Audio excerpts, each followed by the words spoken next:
Sup Nerds. This is Dee. And this is Shelby. And this is Bumpin Gums. Welcome back to another episode where we are talking about women's history stuff still because, It's March. It's March. Even though March is almost over, but it's still March. Yeah, it's still, well, when this comes out, it'll be March 31st. And true. We'll still be within, I mean, who gives a fuck? We can talk about whenever. Exactly. Yeah. We'll talk about women's history whenever we feel like talking about it. Especially since, anyway, we can talk about that later on, bitch, please. Okay. These executive orders. All these executive orders. They're trying to wipe history because, you know, it doesn't make the white people happy. And so they want to make sure that it's only white American history, but you can't have white American history without other cultures' history because the shit don't make sense. Yeah.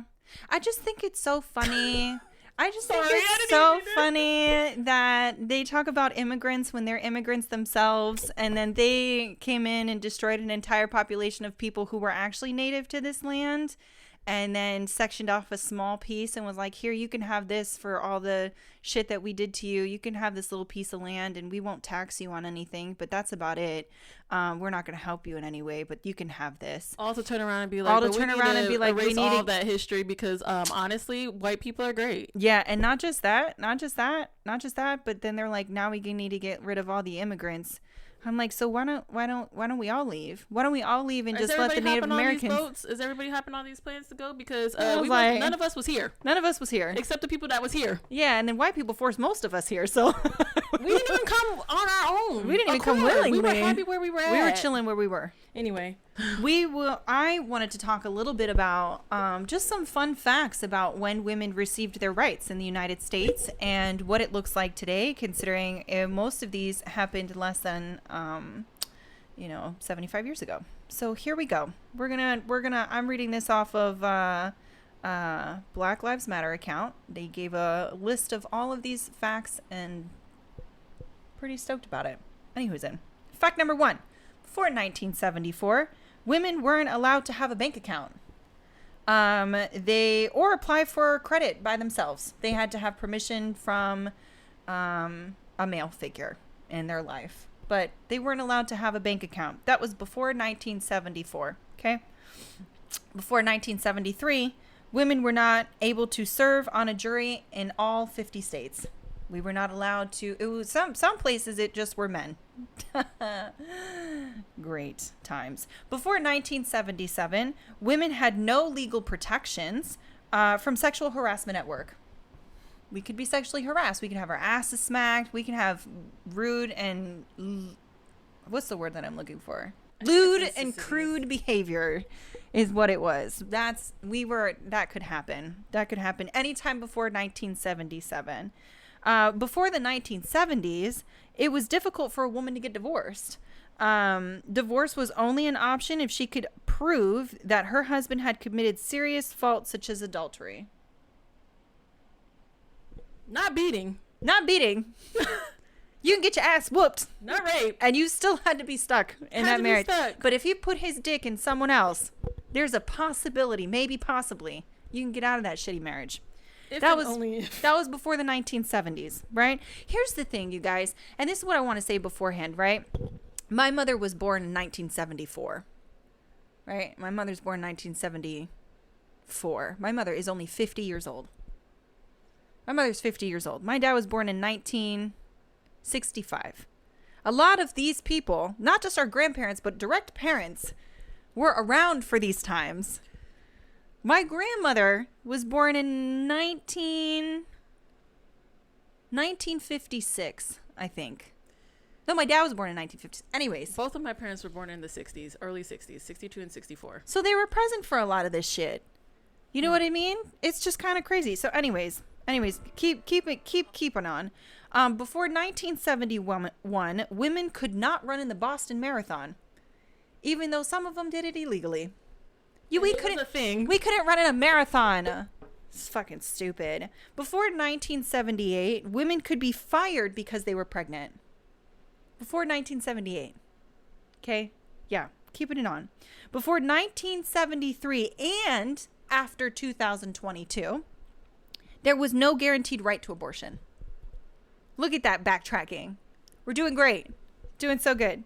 Before 1988, women couldn't get a business loan on their own. I was born in 1988. Before 1988, y'all. 1988. That is 37 years ago. Because before 1988, 37 years ago, right? A lot of us are in that age. It's crazy. Before 1965, married women had no right to birth control. So you want to talk about them baby boomers and stuff, right? And everybody wants to get upset with them. But women were not even allowed to have birth control. Married women were not. Let's keep on. Actually, this is even cooler. Before 1972, unmarried women had no right to birth control. Unmarried women had no right to birth control before the year of 1972. Before 1998, there was no access to emergency contraception. No access to emergency. So if you were raped or, anything like that, you couldn't go get an emergency contraception. You couldn't. They didn't have it. No access for you before the year of 1998. Before 1967, interracial couples didn't have the right to marry. Before 1967. Legally. So there's people who did do it, but they legally. did do it, but legally. Yeah. But it's just like with gay marriage, people did do it, but it wasn't recognized as marriage. Yeah. So before 1993, I was born in 1991. I am 33 years old. A wife couldn't refuse sex from her husband. I hope you have the one on there. I'll let you continue if it comes up, because one of them I was going to bring up, you brought up, so I want to see if this one's going to come up. Before 1993, we could not refuse sex from our husbands. Before 2015, women couldn't marry women in all 50 states. Before 2015. It's just weird. We have been so oppressed. I just want to say this real quick. Do you have more of those? No, that's it. I just want to say this real quick. Still to this day, in most areas, if you are married, you cannot get a hysterectomy, a tubal ligation, if you are married, without your husband's consent still. Yeah, that actually, and you know what's crazy is because of the new executive order that doctors can refuse treatment whenever they feel they want to. A lot of them can now request that or require that. That you have, in order for you to get your tubes tied or a tubal ligation or a hysterectomy, you have to have signature from your husband. You have to have permission from a male figure in your life. That is still a thing and has been practiced by quite a few doctors still. And there's also the fact that they won't give it to you if you're a certain age, with or without the consent of a man, unless you've already had children. You have to either go to a doctor that is like good with it, or you have to deal. Yeah, and that's state to state. So that's state to state. Every state is different. And honestly, there's some doctors even within the states that are cool. My doctor was fantastic, didn't question me and said, okay, great. Yeah, as was mine. But there's, we hear stories of women who have pushed to have hysterectomies done because of severe, medical conditions and painful conditions and people and doctors refusing. So definitely go get that checked out. Go find another doctor. Shop around. And then this is a random thing that I wanted to talk about. It's called a pigbutt worm. That's what it's called. It's called a pigbutt worm. Deidre will put a little picture up so you guys can see what the pigbutt worm is. But in 2001, a remotely operated submersible operated by the Monterey Bay Aquarium Research Institute photographed a small, never-before-seen creature in the ocean's lightless midnight zone. So, because, we don't be going down there a lot. I don't blame them. I don't like the dark either. It's weird. I don't want to be down there. There's probably aliens and shit down there. So yeah, there's a lot of weird shit down there. Yeah, there's probably aliens and stuff down. I don't want to do that. Let's not disrupt anything down there. We'll leave them alone. Let them sleep. Let them do their thing, right?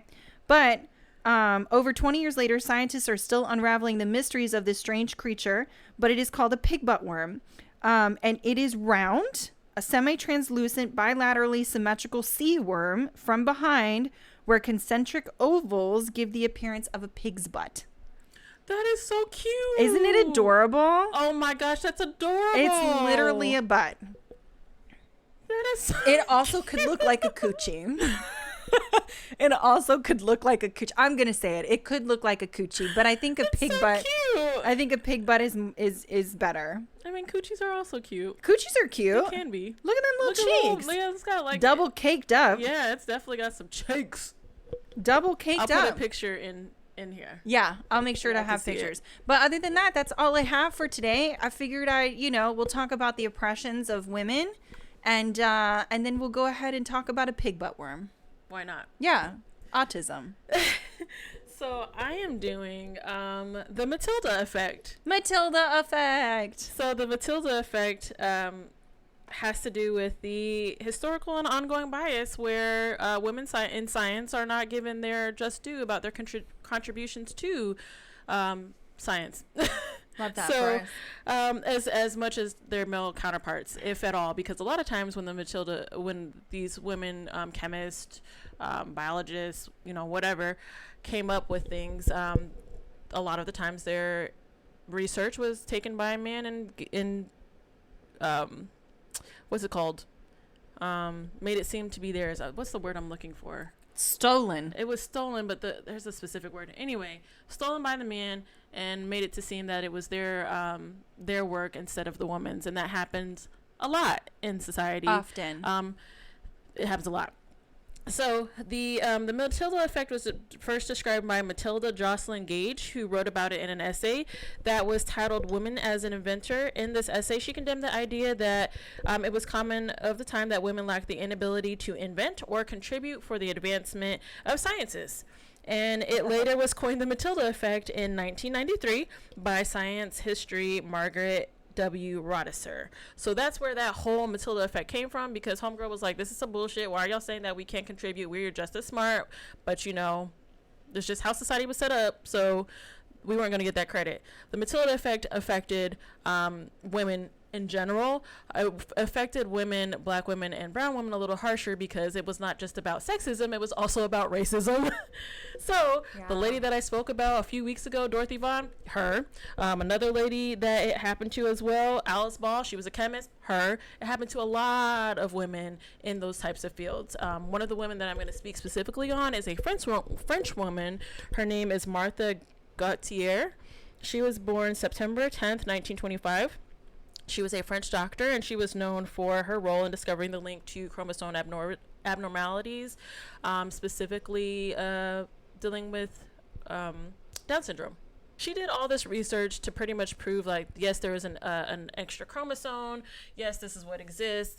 These are how she tested it. All of these things had this documentation. Was like, crap, I can't get this out like I need it to get out. I'm gonna give it to my homie right here. He was like, I got you, girl. I'm gonna take it and I will make sure it gets printed out and it gets to whoever it needs to get to. He stole it. Bitch ass man. And took the credit for it. Bitch ass man. And then her advisor, who was part of this research group, was like, yeah, no, he absolutely did it. We don't know what you're talking about. She did not do this at all. Come to fight later on, they were like, hey, it actually looks like she may have had more of a contribution than you don't say. They wanted to lead on. And they had an award ceremony and stuff like that they wanted to do to have her speak at, and they ended up doing it privately because people were so freaked out about it. Yeah. That's so crazy. There's another woman that had that happen to. Happens to a lot. Marie Curie, yep. I think is what her name was. She is the one that discovered the DNA, essentially, and the way the DNA structure. Yeah.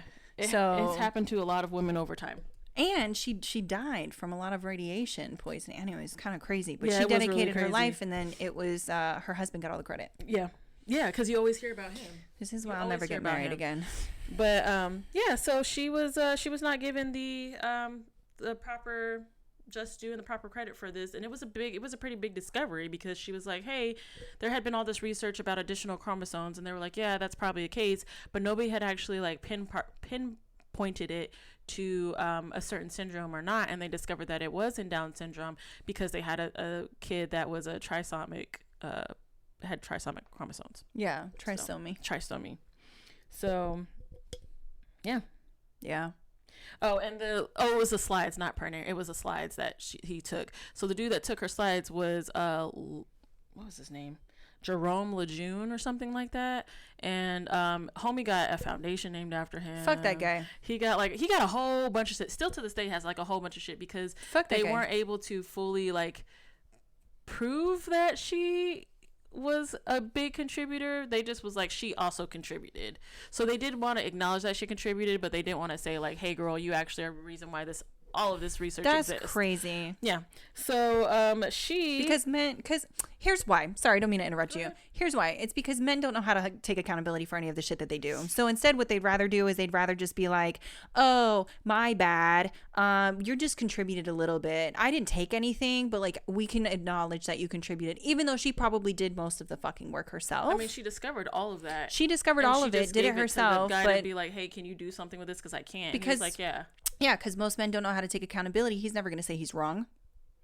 Why would they say he's wrong? Why would he ever say he's wrong?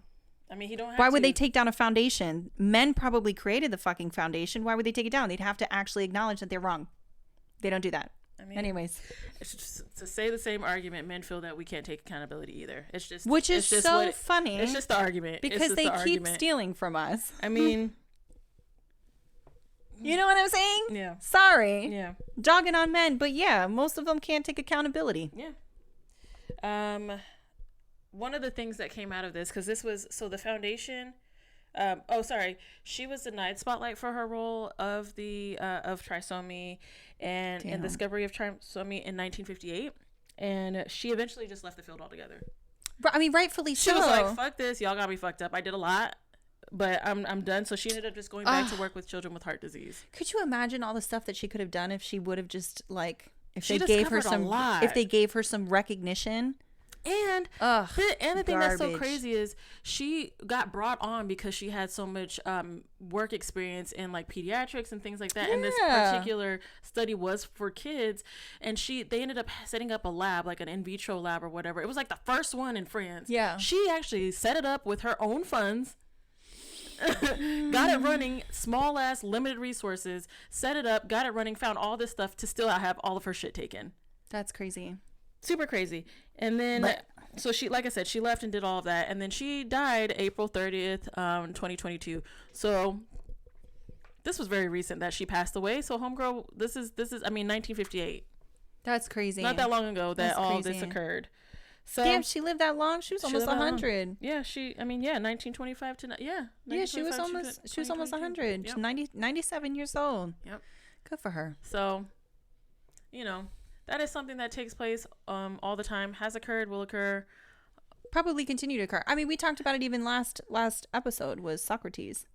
Right. Mm-hmm. Oh, right. So it is definitely something, because that Matilda effect is specifically to sciences. Mm-hmm. So you got to think about it in all aspects of different fields: art, history. I mean, not history, but art, literature, which is a form of art. But yeah, I mean, there were women that had to go underneath pen names for men and use men's names in order to get their writings out, and then never received credit for their writing.